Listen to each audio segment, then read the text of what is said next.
Welcome home to USA Global TV and Radio, a place where dreams take flight, with authentic storytelling, diverse perspectives and meaningful conversations, where global stories unite and bridges are built beyond all borders. Discover world-class education, entertainment, hope and inspiration. Together, we're building bridges worldwide. Subscribe to our channel, USA Global TV. Download our app, USA Global TV. Be our guest or join our team. Visit usaglobaltv.com. Thanks to our founder and executive producer, Dr. Jacqueline Kerbeck. Music score by Yeffy Tang from Cloud Road Music. Voiceover artist Mike Porter. Creative direction by Paul Garcia. USA Global TV and Radio, your home for global connection. All rights reserved. This video and its contents are the exclusive property of USA Global TV and Radio. Unauthorized use, duplication or redistribution in any form is strictly prohibited.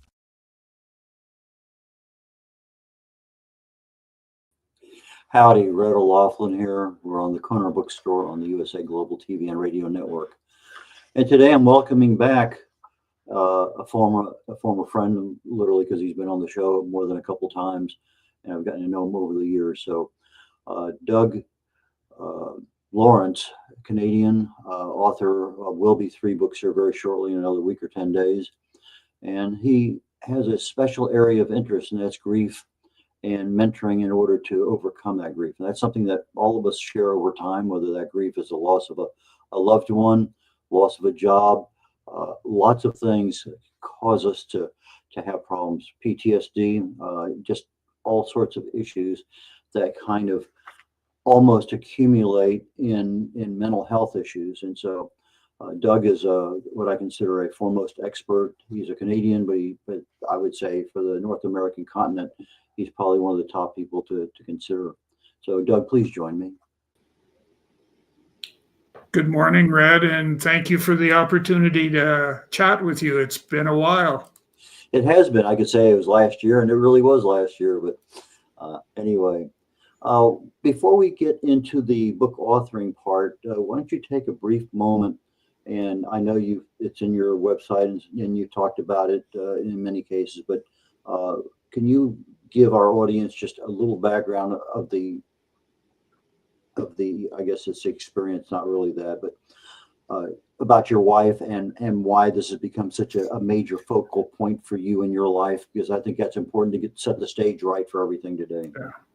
Yeah, thank you. It definitely it's definitely been the inspiration, the motivation that I've needed in order to get to where I am today. But I was Royal Canadian. I'm a retired Royal Canadian Mounted Police officer, and we were stationed or posted in northern British Columbia, which is where I met Deborah, my wife, and we spent quite a bit of time. And she actually became, unbeknownst to her, she became my support structure that I needed to deal with the trauma that I was experiencing as a result of my law enforcement experience. And her plus my 2 children were very instrumental in helping me get back on track. And then just as we're starting to, develop some foundation and dealing with the post-traumatic stress, Deborah ends up with cancer and ends up actually passing away from cancer in 2021. And that started a whole sequence or chain of events where I started to experience the different things that can happen to you as a result of going through a grieving process. And I continue to this very day struggling and trying to deal with the aspect of grief and the impact and that it has on all of us, as kind of as you mentioned earlier. So that is, for me, it was Deborah is the inspiration for a couple of the books that I've written, but more in particular to one that I have written. She was the mainstay, the main reason, and I also, as a result of that, I dedicated the book to her. Okay, you have a book, You Are Not Alone, and The Gift of Mentoring. And The Gift of Mentoring was also with the co-author, Emily Hunter. But let's go ahead and get to the first one, You're Not Alone. That was your first book by yourself, right? Yes. What difficulties did you have writing it? How long did it take? And just because authors sometimes spend 10, 20 years writing a book and it finally gets done, and then the second book comes out a year later. So yeah, that's actually quite interesting, because You Are Not Alone was a book that started as a result of, maybe I'll back up. So my first book, The Gift of Mentoring, came as a result of some friends and colleagues. Actually, a guy, Jim McKillop, a guy that I went through RCMP training with. So we were in the same troop going through training and stuff. And so he wrote a book, Notes from Papa is the title of it. And it was motivational messages for his kids. So he would send them on a daily basis and stuff. And so as he accumulated all those, he started to see that there was perhaps, here's an opportunity, Doug, for you to take all the blog articles, and I had been writing a significant amount, take all the blog articles and turn them into, kind of, as I say, smish them together and turn them into a book.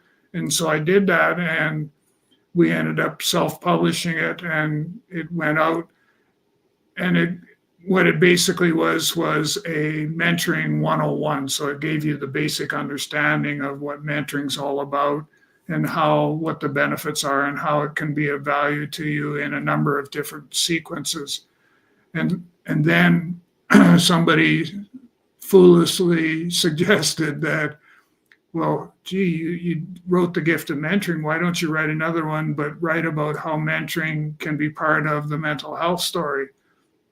So consequently, You Are Not Alone was born, and I spent quite a bit of time writing that particular book. I went through, the aspect of I lost my focus. I ended up I had to come up with some strategy of some sort to be able to get back in gear and get writing again.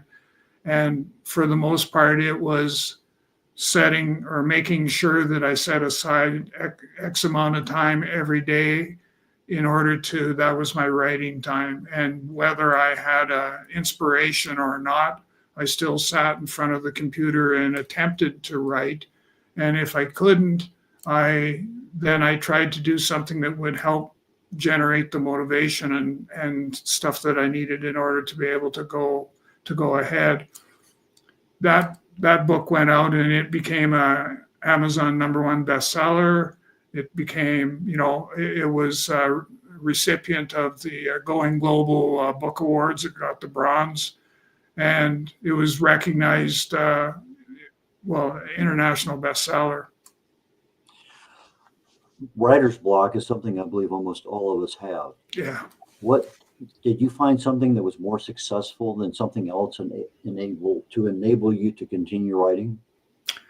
Well, I did two things. The first I've sort of touched on, which was setting aside or creating that block of time every day on a daily basis. But what I also did was, and I don't necessarily say this is, a person can work this however they want, but what I did was I actually went away and I did I did my own personal book retreat, where I went away for about a week to do some writing, and away from, the disruptions, away from, it was a lot more difficult to break or to have to figure out, what am I going to do? What am I going to eat and stuff like that? Because I ended up where I went and did my book retreat it was the first posting. It was in Vermeer, British Columbia. It was the first posting Deborah and I had as a married couple.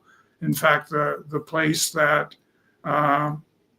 we lived in, the little basement suite that we rented from one of the local people, was still there.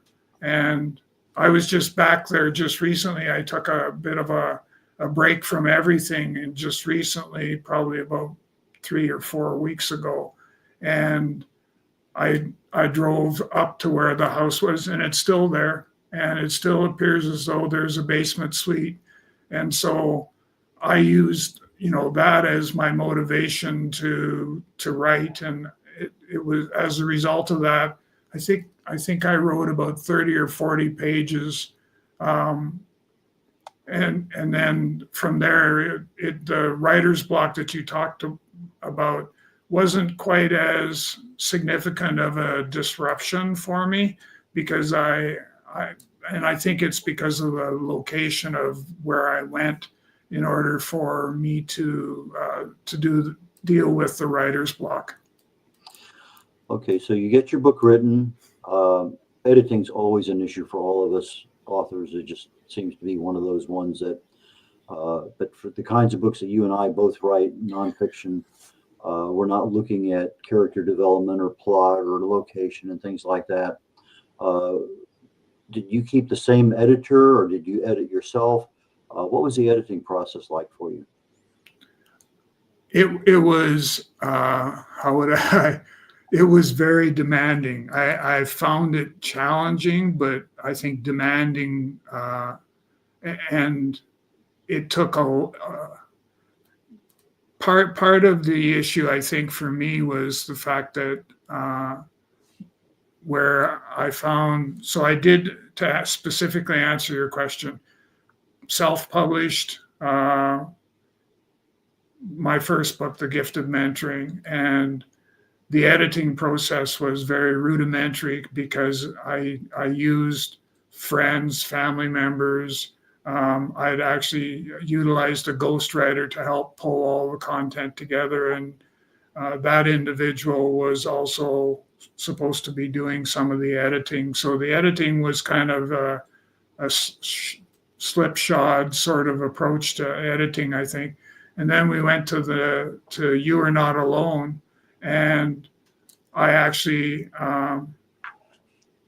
quasi self-published, but I actually was working with a publisher who basically worked our way through a lot of the challenges and stuff like that. And the editing and that, I did some of it myself, and I utilized the publisher. I worked with them to do the editing, and then since then I've moved on to a third book, and I worked with a gentleman who, that's what he does for a living, is publish books and editing, and I learned so much from going through his process that I'm hoping that I can retain some of it, so that when I go to write my next one, that it's not going to be quite as challenging as what I found this one.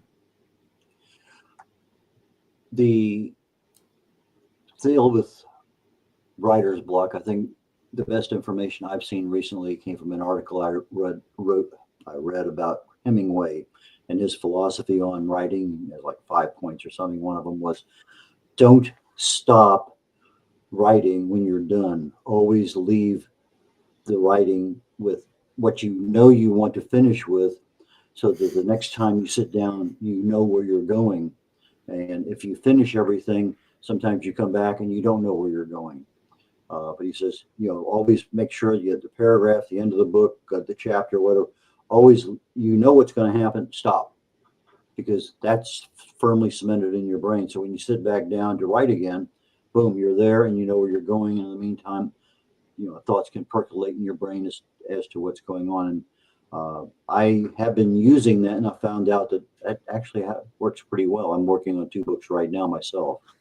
So probably one of the most difficult things I found as a publisher is that the book is written, it's edited, it's proofed, it's ready to go. Get it ready to publish, as you talk about self-publishing. And and then all of a sudden I have a problem that may take a week or 2 weeks or 3 weeks to resolve, and that's the book cover, the design. Where did you get your book covers done? How long did they take? Were there any problems getting that into the final rendition of your book? So I used an independent graphic artist to design.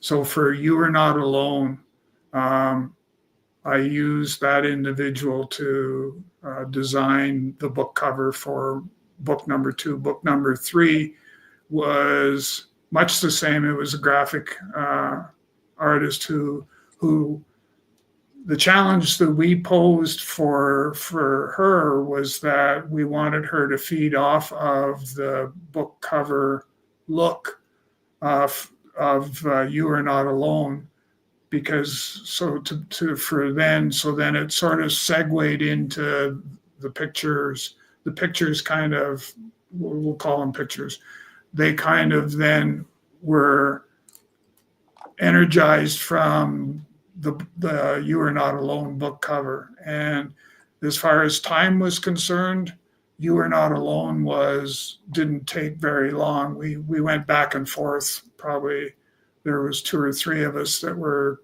kind of involved in the book cover part, and we went back and forth until we got it to a place where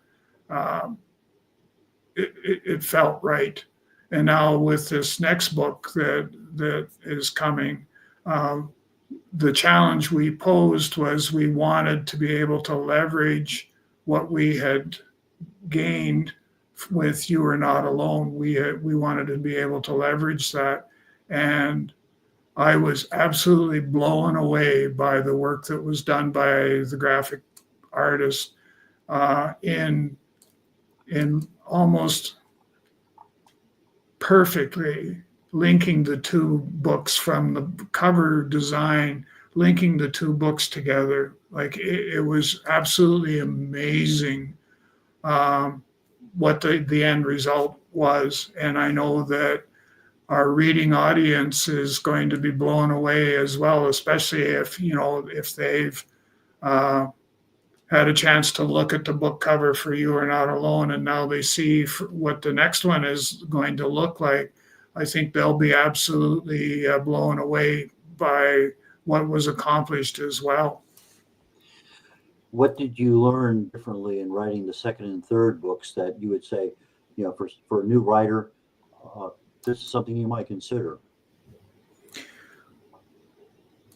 The most important thing, the thing that I took away from the two books was the fact that we need to dedicate time for writing, and that may even be, to the extent of actually sitting there in front of your computer and nothing's coming out. It's just, you're just sitting there. You still have to force is maybe a strong word, but you still have to force yourself to sit there and let things percolate, let those thoughts kind of percolate, because if you don't, they'll be gone. And that was my biggest thing, was my focus is kind of like you had mentioned earlier about, the aspect of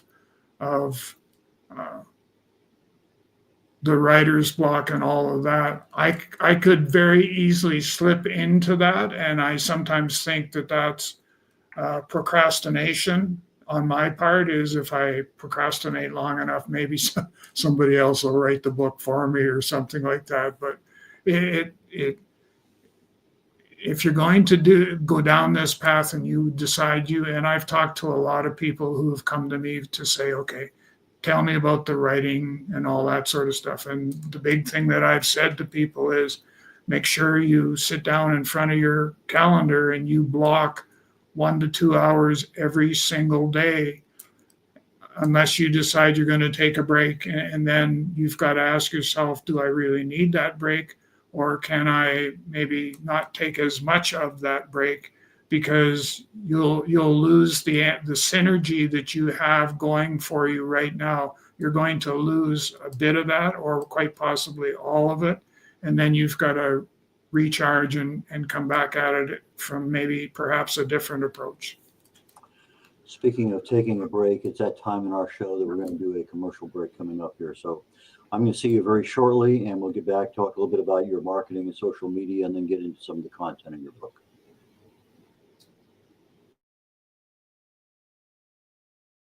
My name is Dr. Felix Kravitz, and I am the founder of cybersecurityeasy.com, LLC. We live in a world full of vulnerabilities and cyber risks. We spend almost 4.5 hours a day on our mobile phones. It's over 7 hours of screen time daily when including computer use. We often forget that this convenience comes with risks.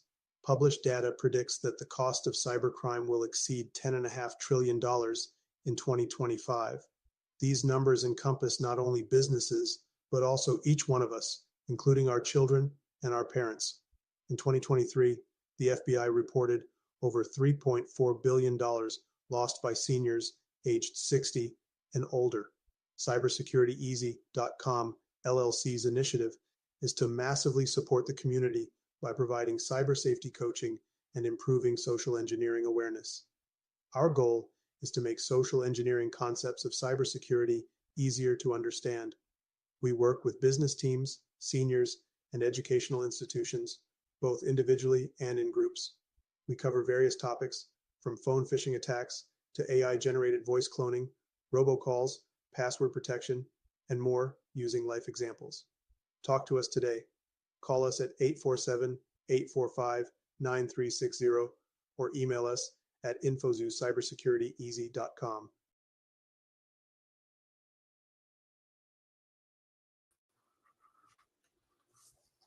Hi, Red O'Loughlin here. Welcome back to the Corner Bookstore on the USA Global TV and Radio Network.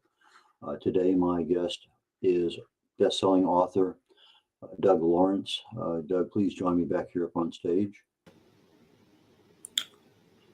Hello again, Red. How are you doing? Excellent as always.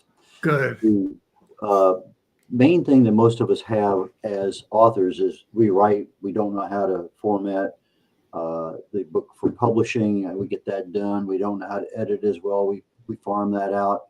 And then all of a sudden the book is there. It's on Amazon. It's on other places. And one of the biggest deficiencies we have is marketing. And so what faced you when your book was done? Had you been marketing your book all along as coming out on a certain date? Or was this, oh, now I got to market my book? No, we actually, I'm truly blessed because I have my publisher that I work with. I have a publicist, and each one of them has their own team as well to be able to do various tasks. So we, as a group, as a team as a whole, we had talked about when my publicist wanted 4 months, I think it was. We had to have the book ready to go to market, but and have it ready to go to market within this 4-month window, because he needed the book at that particular time point. He needed the book in order for him to be able to work his magic and create marketing opportunities. And you go through, and what does that look like? Well, it's podcasts, it's perhaps speaking engagements, it's, interviews, it's book signings. And book signings don't appear to be the flavor of the month lately. So whether we do some of those or not, but we had picked a date for when we were going to launch, and we sort of geared all our marketing efforts towards that date. And then once we hit that date, then we tried to continue whatever the momentum is or was that we had at that particular time point. As of the launch date, we wanted to make sure we were able to continue moving forward at that same pace or faster, so that we can get the story out there. Because it's this next book has got a very dynamic and powerful message that needs to be shared, similar to what You Are Not Alone was like. But this next one is definitely one that kind of touches the heart for me anyhow. You mentioned that you were at a funeral recently, and one of the questions that was nagging at you as you were leaving was, now what?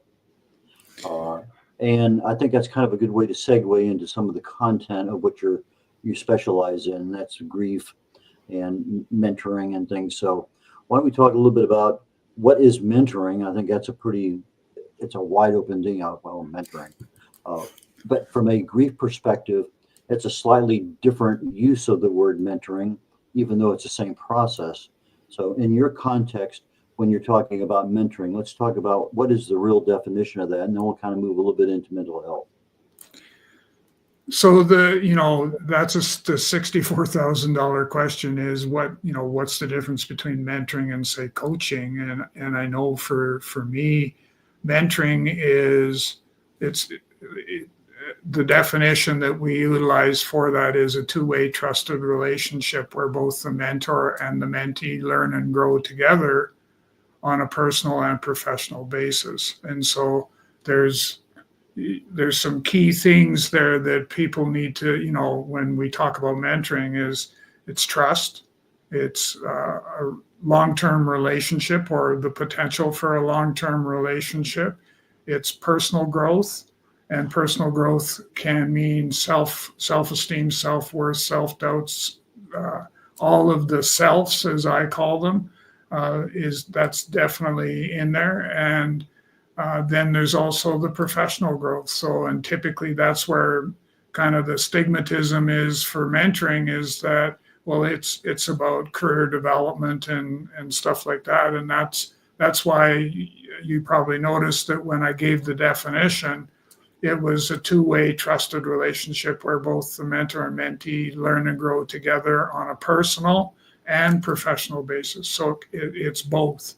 And which from there we then take a look at how do we get to where we are today. And a lot of the elements of a solid mentoring relationship are contained within or are part of the support structure for mental health. And so I use a lot of mentoring process, a lot of mentoring characteristics, for lack of a better choice of words. I use different characteristics for dealing with somebody who has post-traumatic stress or somebody that is going through the grieving process because of the loss of a loved one. But when I'm looking at a coaching opportunity, I have trust in that person who's mentoring me. But in the context that you're talking about, trust is really a much more inclusive, because you're really talking about some personal emotional issues that are going on that many people don't want to share that level of emotion with others. So when you're talking about the kind of mentoring, at least that's my interpretation of what you're telling me, yeah, that level far exceeds that of a coach. Not just the mere fact that you're going two ways back and forth, but the mere fact that there's some things there that most of us don't want to share with somebody because it's so personal. And so when you look at grief, and that usually it hits us now, if my 96-year-old great grandmother is passing away and she's been sick for 10 years, I kind of expect it, but if all of a sudden my 47-year-old daughter, was killed in a car wreck on the way home, that's a totally different aspect because it happened so quickly. So that timing aspect, I think, is something that can really exacerbate that level of grief. What have you seen?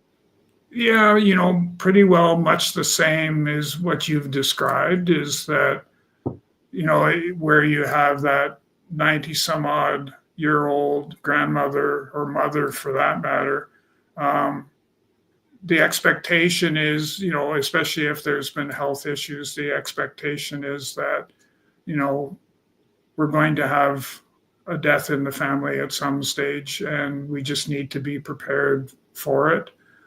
Versus, kind of what I went through with my wife, Deborah, was, she was in her early 60s.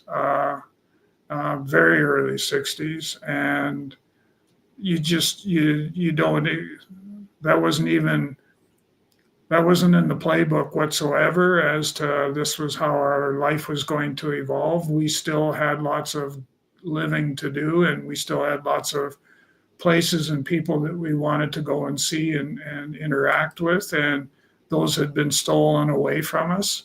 And so it's a matter of how do I go through and deal with that, and kind of coming back to what you had mentioned with regards to the funeral that I went to, and then the now what piece that jumped out at me when I was there at the funeral, because what I was seeing was the people at the funeral home did an absolutely fabulous job. Like, it's one of the better ones I've been to, where they knew to be in the right spot at the right time. They knew the right things to say and do, all of that. But then I asked myself, so when everybody goes home, now what? And that's the part of grief and mentoring, is that I see mentoring being part of the warm handoff from where we are to where we would like to be. And there's nothing in between to be able for us to lean on. So the mentor can fill that gap. When we start having enough grief and anxiety and depression, and we start entering that world of mental health, are there any things that we can see ourselves that something's wrong? Or is it mostly I have to rely on, my friend, spouse, companion, whatever, in order to say, hey, there's something wrong. You really need to see someone or whatever. So that mental health doesn't happen overnight, although I'm sure it can. But outside the PTSD environment, when just grief is happening, and I'm still grieving a year later from, the loss of a loved one. How do I deal with grief myself, and how do I recognize that, hey, I've passed over a boundary that really and truly I probably ought to be talking to somebody? And it doesn't hurt for you to talk to somebody. And that is actually the first step, and that's why mentoring is a kind of a quasi-natural fit for this, because the most important thing that a person can do is listen and hear what the person who is going through the grieving process, listen and hear to what they're saying. One of the things that I know we went through as a family, Deborah and the two kids and myself, was, what are some of the coping strategies? Once you identify that there's something not quite right, and if there are no support mechanisms in place, then where do I go? How do I get there? And all that sort of thing is, we need to be able to deal with that. And one of the stigmatisms that is that, especially with mental health, is that if somebody says, I've got mental health issues, people automatically jump to the thinking that that person's a little bit crazy. And in fact, what it is they're just struggling with their healing journey, and they need some help to be able to continue that journey and continue to move forward. And so, for those of us, is if you recognize there's a behavior change that's taken place, then you need to either suggest that they seek professional help, or as a mentor, you can have a conversation. But at the end of the day, you're probably going to suggest that, this is beyond my scope, and I think, you need to seek professional help. And I'll tell you, what I can do for you is that I'll walk beside you. I won't leave you on the island by yourself, but I will walk beside you as you continue to go through the healing process, which will include, you being able to come out of the closet and ask for help, whether it be a mentor or a professional help, but at least make the request and go from there. Doug, we're getting toward the end of the show, and I always give my guests a chance to say, how can people contact you? How can they get your books? And who is a good client or confidant in this particular case for you? Pretty much anybody that is going through the pain and suffering of the loss of a loved one, especially when we talk about grief and that. And it's much the same for individuals who have experienced post-traumatic stress. The thing to remember is that I've walked in your shoes, or I've walked in those shoes as well. And as a result of that, you'll see on the screen there the book Grief, the Silent Pandemic. That's book number 3 now. And this particular book will launch April 20th, 21st, thereabouts. So you can get a hold of me through email, so doug.lawrence@talentc.ca, or visit my website at www.talentc.ca. Excuse me, and I'll get back to you as quickly as I can. And that can be for whatever the reason. If you just need someone to talk to and you haven't had the greatest of success in tracking someone down, reach out to me and we'll have a conversation and we'll go from there. Okay, Doug, for our audio audience, Doug, D-O-U-G, dot Lawrence, Lawrence, at talent, Talent, C as in cat, .ca. So with that, I'm going to go ahead and conclude our program today with Doug. Thank you so very much. Best-selling author, new book coming out in about 10 days. And I look forward to our next visit. Thank you very much. Thank you for this opportunity. Yeah. And I have 2 more shows coming up shortly. One is I'm going to find extremely interesting because I'm emotionally and financially invested in our next guest. He's been working with me now for almost 8 months on getting my books into various bookstores around the United States. And I got a pleasant surprise just literally yesterday that 2,000 of my books have been sold. And that was just, well, I was kind of expecting it, but when it comes, and that was really and truly a surprise. But so the next program is called The Wise Ones. It's on every week, basically right after the show, The Corner Bookstore, noontime Central.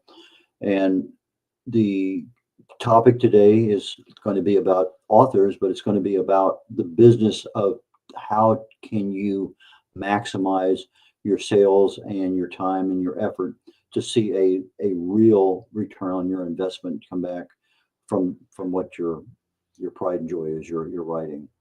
Immediately following that, I'm changing my routine a bit. Typically, I talk about on Talking Heads, which is 1 o'clock Central, also here on the USA Global TV and Radio Network.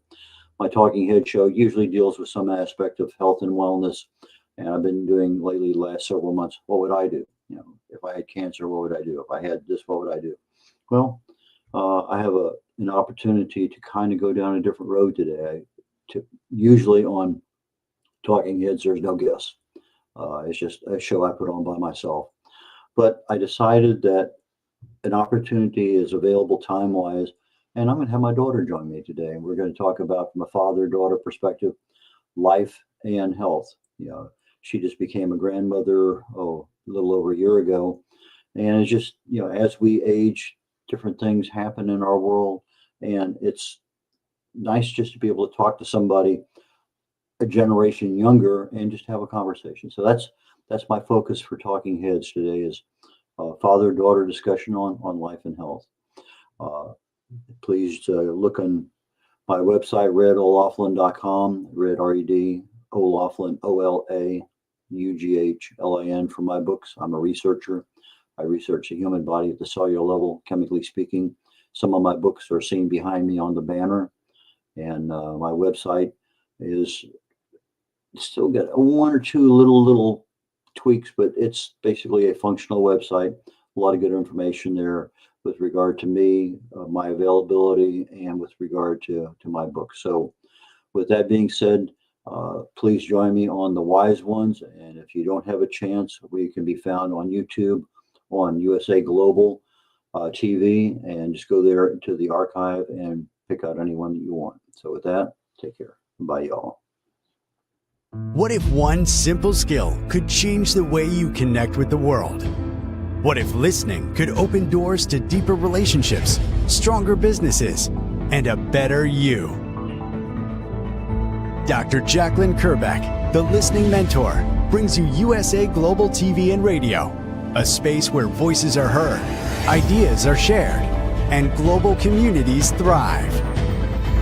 Through the elevated listeners' courses and books, you'll master the power of listening, set boundaries with confidence, and transform conversations into opportunities. Join us. Listen, learn, elevate.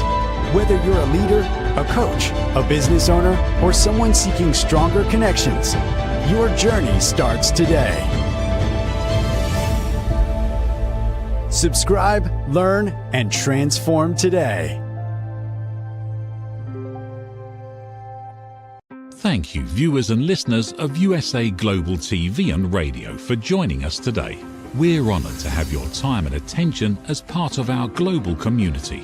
At USA Global TV and Radio, we believe in the power of authentic conversations, meaningful connections, and creating a world of possibilities together. Want to be part of something bigger? Join our team of elevated listeners at usaglobaltv.com, a space where your voice matters and your ability to listen transforms relationships. Stay connected with us across all our platforms for thought-provoking discussions, expert insights, and empowering stories. Subscribe to our channels at youtube.com/c/USA Global TV. Follow us on social media and explore the endless opportunities we're creating for growth, learning, and inspiration. Together, we're not just broadcasting, we're building bridges and changing lives one conversation at a time. For inquiries, contact us at info@usaglobaltv.com. Music by Johnny Dyes. Produced by Executive Producer and Director Dr. Jacqueline Kerbeck. Voiceover by Mike Porter. Creative Direction by Paul Garcia. All rights reserved. Copyright 2025. Visit usaglobaltv.com to view our full terms and conditions.